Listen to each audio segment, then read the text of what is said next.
So the new Hell of a Boss episode came out. Well, technically it came out twice, if we're counting the one posted by our arch nemesis Vivzy Pop Club. Though technically that one was just a bunch of stolen fan dubs. The real one, however, came out today, and it was fucking great. They keep surprising us by being a show that we enjoy watching. I mean, we said at the end of the last video we did on Hell of a Boss that we were now fans of the show. Guess what? We are still fans, perhaps more invested and more interested fans than ever. Yeah, no, absolutely.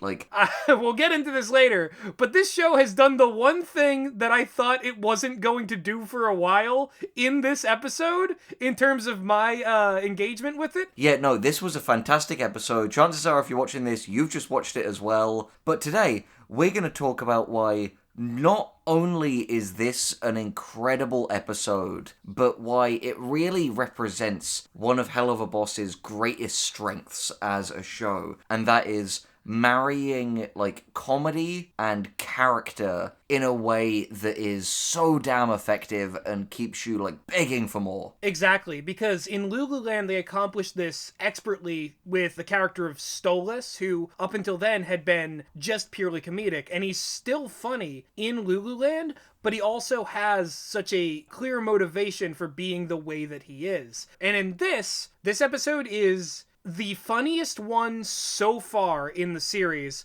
and it has that same level of vulnerability that made Lululand so great and that impressed us so much initially with it. 110%. Now, in this episode, we focus on Luna, who is a character who, I'll admit, the narrative has been sidelining a little bit up to this point. Like, she's, the sort of secretarial staff of it. She holds the book. But I think what's so fantastic about this episode is not only has it made Luna a fascinating, like, vulnerable, interesting, wonderful character, so many of the revelations we've received in this episode makes the fact that she's taken a backseat in prior episodes make a lot of sense. Yeah, exactly. And as I was going to say, the one thing that I thought this show wasn't going to do immediately is make me form an emotional attachment to Luna. Let me tell you folks something. I care about this sad wolf girl now. I care. And I didn't think that was going to happen for a bit, but you know what? This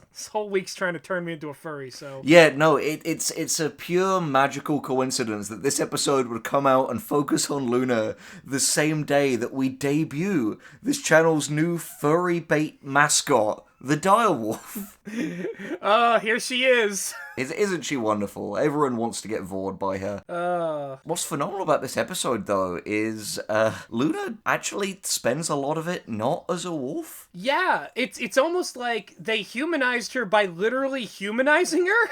This is a fantastic way to humanize Luna, because to kind of go over what we learn about her in this episode, that her adoption by Blitz adopting Luna was not the same as adopting a pet, but adopting a straight-up daughter. And Blitz, despite being such, like, a dysfunctional guy in so many ways, is an incredibly, like, protective dad. And as a result has kind of sheltered Luna to the extent that it's made her start to resent him. Yeah, there's actually kind of like almost a direct parallel between Stolas and his relationship with Octavia, Blitz and his relationship with Luna, because it's kind of inverted. Whereas Stolas is like too distant and used to be there for her and doesn't really take good care of Octavia. Blitz is like way too smothering, and he's come in way later into Luna's life when we don't know that much about her background, but we know that she's kind of like, she kind of is annoyed and resentful of this idea that like he's gonna be the one person there for her. Yeah, and I mean, to be fair, that's a sort of perennially teenage theme. Just this feeling of like striving for not just independence, but to be respected as an adult, or like a burgeoning young adult, when you don't want your like father or father figure or, you know, parent or guardian, whatever, to see you as a kid anymore. Luna is clearly someone who is desperate to be involved in the business, and she's someone who's been kind of put down all this time, despite the fact that as we learn in this episode, she's got skills that none of the other members of the team have, represented by the fact that she has her human sonar. And it's even funnier, like, when they, like, introduce the concept of human sonas, that, like, the, you know, hellhounds have them, the succubus have them, and these imps have just been running around up on the surface world, just doing all of their jobs without disguising themselves. And it kind of is another, like, emphasis on, like, how incompetent and dumb this business is.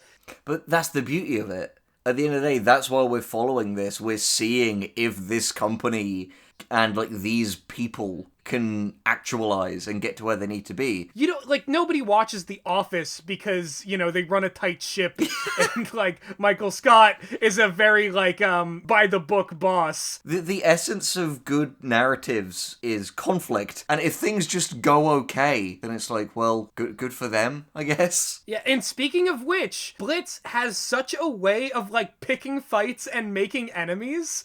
He just straight up, like, over a parking space, declares, like, a turf war on Verosica and the Succubi. Blitz is such an immensely combative dude. He's a short king. Yeah, represent.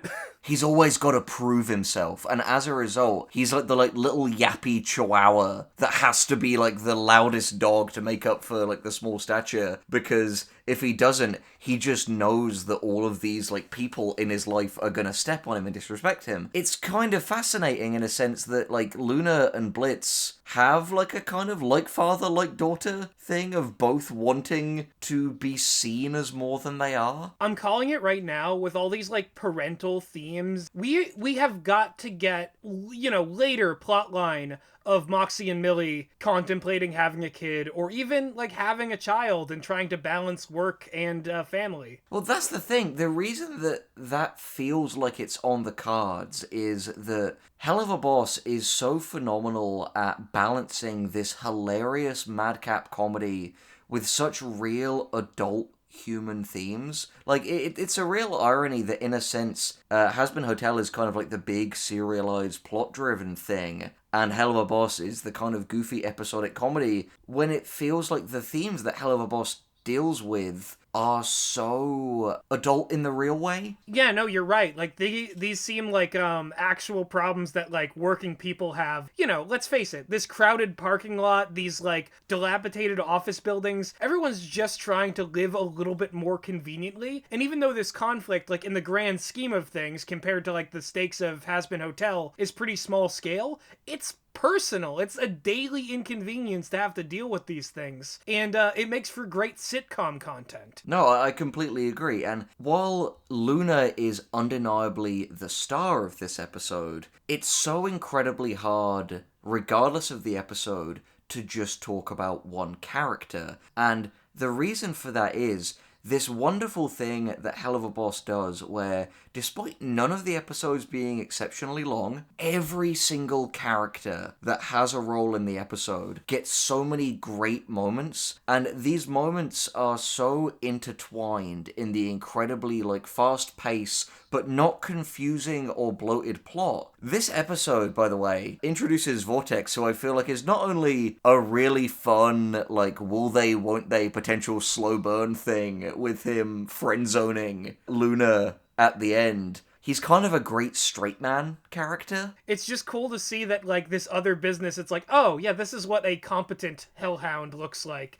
This is how they go about their business, how they do their job. And, like, Luna and him have that in common, so it kind of informs a lot about, like, they're the two hellhounds we know thus far in the series, so I think that that's noteworthy, just on a world-building level. To be honest, the world-building of this show is on point, because for a start, it feels remarkably consistent, but I think what I love about this show is it doesn't condescend to the audience.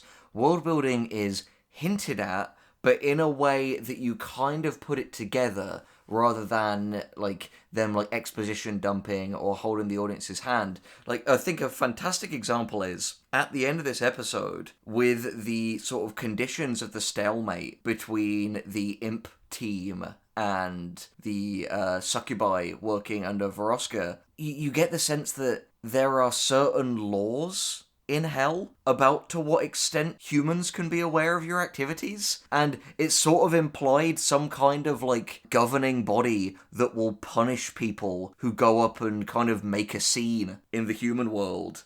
Yeah. And I thought the way that they established that as an element of the law is so clever in its subtlety, because they don't need to say, oh, you know, you gotta be careful because then they will send, like, the hell version of, like, the Camarilla or the FBI or whatever to come and hunt you down. It's just this wonderful implication that, okay, so I guess there are some laws in hell, and one of them is don't fuck around conspicuously on the human world. Yeah, no, that is like a concise way of adding more stakes to the story, because most of it's going to take place up on the surface world with the imps, you know, going on different missions, which, by the way, so far, I know Lululand took place entirely in hell, but they have done such a great job of varying up the environments and the type of situations the imps are interacting with in each of these episodes. You legitimately don't know what entertaining thing they'll show you next. Yeah, that's the real beauty of it. The fact that the very concept of this show allows for kind of such fidelity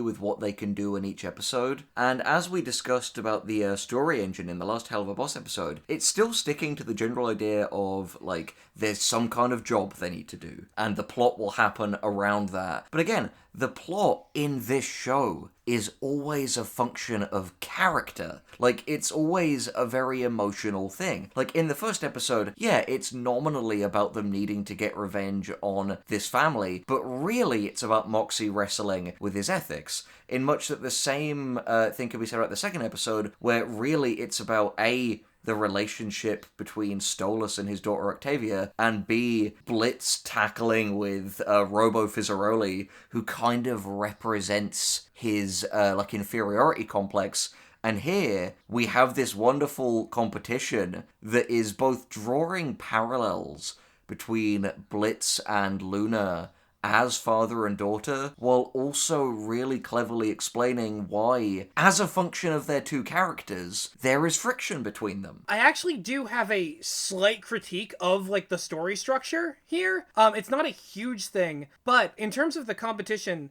I actually thought it was a little bit of, like, a diversion to create this whole giant fish plot when the thing kind of went into the water because Veronica made a careless mistake. Don't get me wrong, it allows Moxie and Millie to do things and to, have their part of the story continue, but I feel like the actual competition is kind of like unresolved and not really explored. Like, you never get a sense of who's winning really throughout this. So at the end, when, Blitz kind of wins, it's like, I don't feel like the conceit of the episode was really delivered on. Fulfilled. Yeah.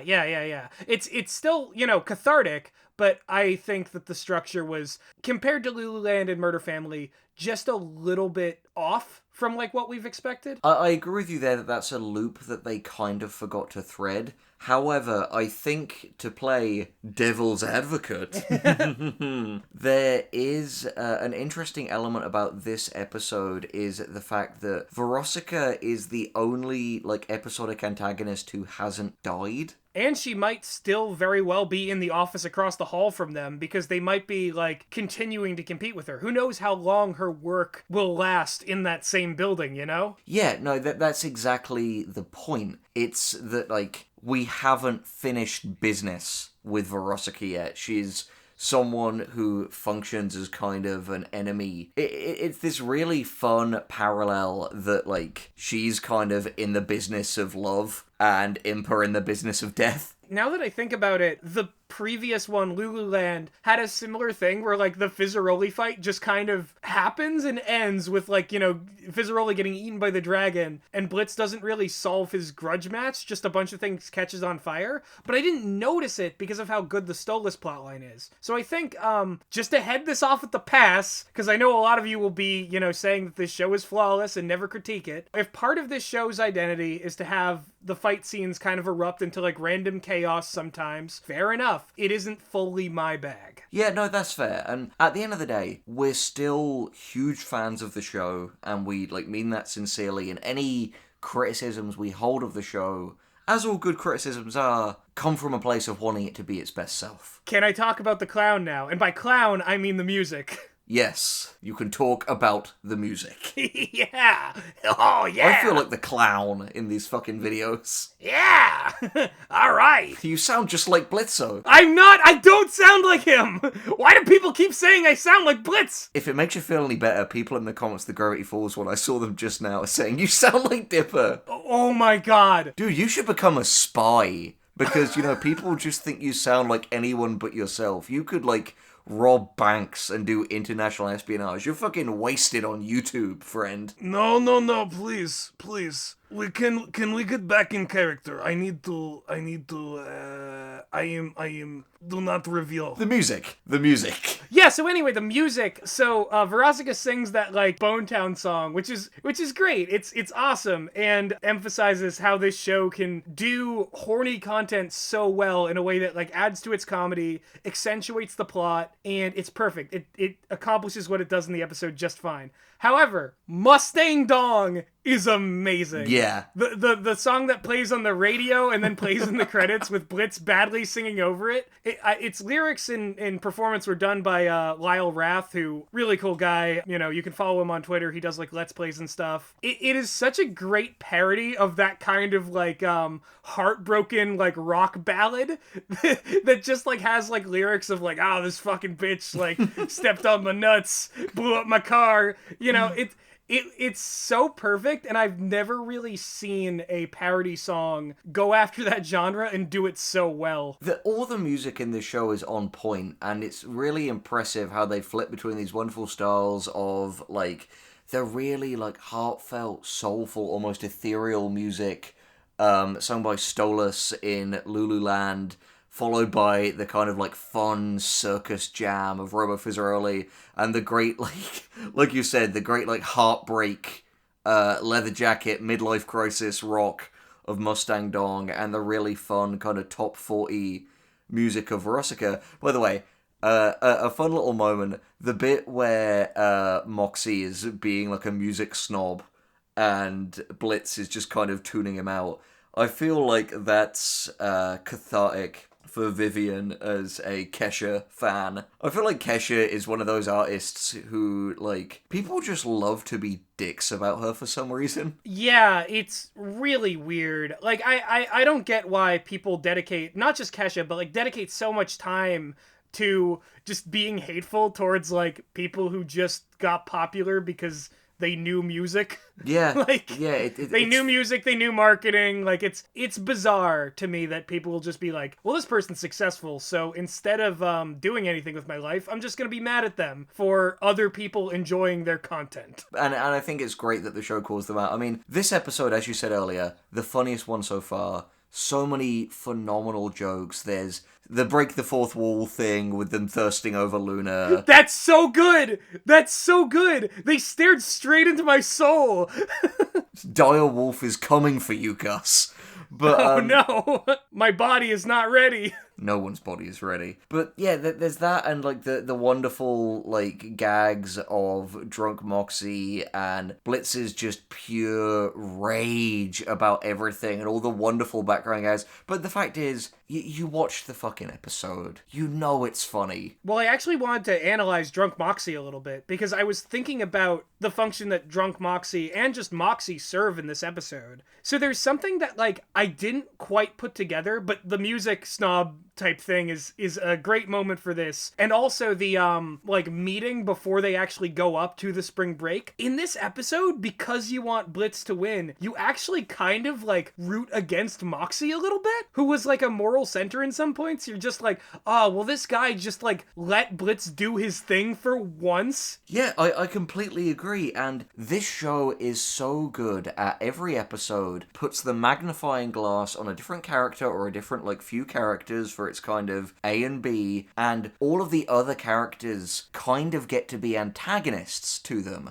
How in episode 1, Moxie trying to be the moral center, and Blitz, who is very amoral, just get the job done, just kill people. In this, the roles are switched. But the beauty is, it doesn't in any way require the characters or their dynamics to shift. It's just a perspective shift. And that is a sign of great writing. Exactly, and not only that, again, getting back to specifically Drunk Moxie, which was really entertaining and adorable in its own right, but also, they're doing this thing where, like, if you have a character who's generally, like, competent and, like, right in most situations, you know, you make them drunk, you add a gimmick, and what this specifically reminds me of is how, in all of the Toy Story sequels, what they do with Buzz Lightyear, it's like, they create a second Buzz who, like, mimics his old persona. They, have the Spanish feature active in Toy Story 4 qualifies for this too, because he's like following his inner voice. It's like you take this character who knows what's right and has like a good like moral compass, and then you give them like a funny weird thing to do, which leaves the other characters to clean up the mess. And I believe this links really wonderfully to another way that this show utilizes characters to both enhance your emotional connection to it and the comedy, which is because this episode gives you, like, not this episode, this whole show gives you time to really get to know its core cast. When you get to this episode in, you know them well enough to be like, oh, that's so Moxie. Or like, ooh, this is new for Luna. That's not what she'd normally do. Like, when you establish the norm, you can play with it in fantastic ways. And they've done that. Like, for example, to go back to Luna, who is the star of this episode, in previous episodes, she's had this kind of, like, shield of snark and aggression up, which I think a lot of people on the internet have, like, mischaracterized as, like, the weird kind of, like, step on my dick, like, mommy dom shit, when in reality, it's wonderfully contextualized by this episode as, like, classic teenage bravado. What's so good about this episode and why Luna is so endearing is that we know her well enough as the snarker who's always got a swear or a quip or a middle finger, that seeing her be, like, vulnerable and, like, giggly and awkward, like in her conversation with Vortex, it automatically reaches into your chest and, like, rips the "aww" out of you. The thing, too, is as much as people try to deny it, this show is for, like, edgy teens. So I think by having Octavia and Luna, these edgy teen characters, front and center and sort of exploring, like, the weird awkwardness of being a teenager, I think it's good for that audience. Like, who are we as, like, these, like, you know, these old fucking bent out of shape, like, busted, broken fogies, grandpa 90s kids ass old fucks.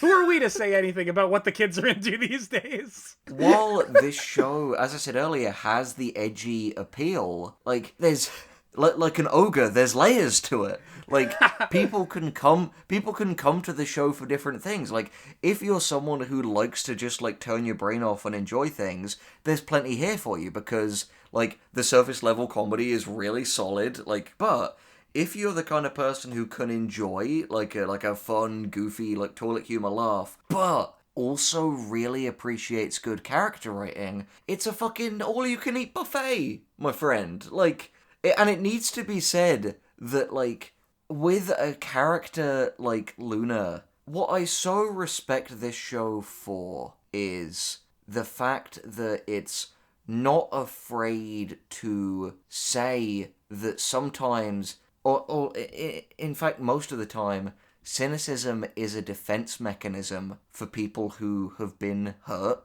and when people feel comfortable and vulnerable, that can drop away and they can be emotionally open, rather than, like, the kind of, like, fucking, like, utterly nihilistic, like, Family Guy bullshit that can, like, it's allergic to any kind of real emotion.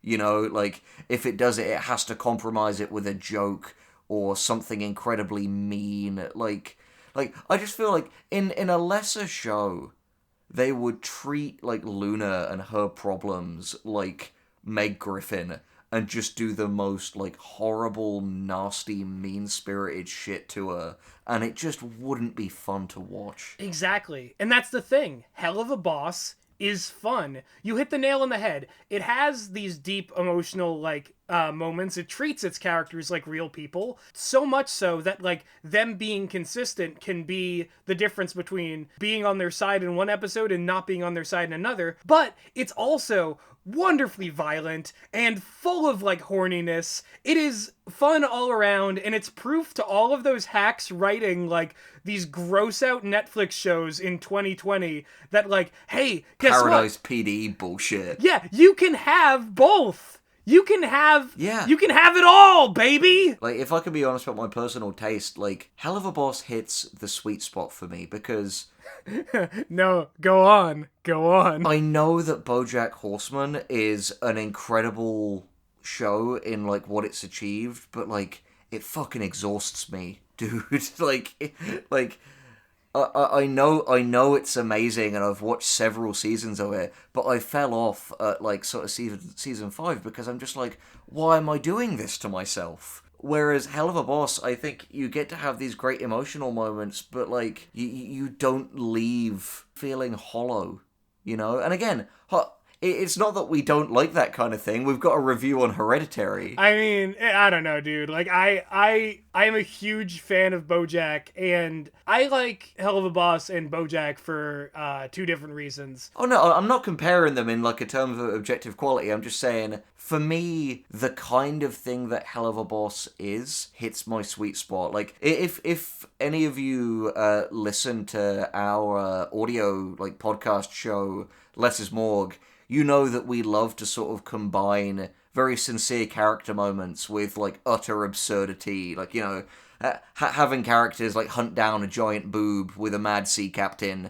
that kind of shit. And Hell of a Boss scratches that same itch of, hey, what if we can have, like, an adorable imp, like, hitman couple battling a giant fish that was mutated by demon booze while, like, there's this very real tension between an adopted father and his daughter on the cusp of adulthood. It's Wander Over Yonder, but with guns and sex. Yeah, no, absolutely. Like, to be honest, we made the crack in the Angel Dust video about, like, the primary audience of Hazbin Hotel being, like, younger people, because the fact is, you know, we were all young once, and when you're young, you don't want to watch shit for young people. You want to watch stuff with violence and swears and boobies. You don't follow and the rules. all that shit. Like, I would rather people that age, if they're gonna watch anything, I would rather them be watching Hell of a Boss than, like, whatever South Park is today. Why should you watch the same thing that, like, your parents and your grandparents, even at this point, for some of the Zoomers,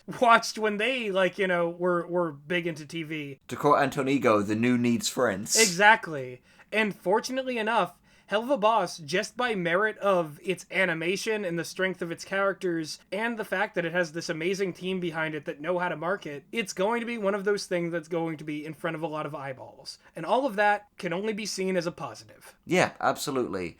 Hell of a Boss is a show that has it all. It's edgy and violent, but also tender and sincere. Like, it manages to push together all of these elements that for years conventional wisdom and the bigwigs and fat cats at studios have told us could never work. But gosh darn it, those fresh-faced rebels down at Spindlehorse, who ain't got no studio oversight, are making them look like fucking clods, my friend. Exactly. I don't know why I turned into a bloody fucking tent revival preacher there. And you will know my name is the Lord. And I say, I will scream from the rooftops. I will scream from the sewers. I will scream. I will be present on every single street corner, on every inside of every single building. You open a door, boom, there I am. You open your refrigerator, boom, there I am. And I'll tell you, I sing it loud and proud. Fuck you, Disney. Fuck you, Disney. Hell of a Boss is good. Hell of a Boss is great. Up with indie writers, down with big corporations. Woo! I praise the Lord. Whoa! Can I get an amen, brother? Can I get an amen? Oh, amen. Praise the Lord. Praise the Lord. Praise the Lord. Fuck you, Owl House. Fuck you, Owl House. Fuck you. Fuck you, Owl House.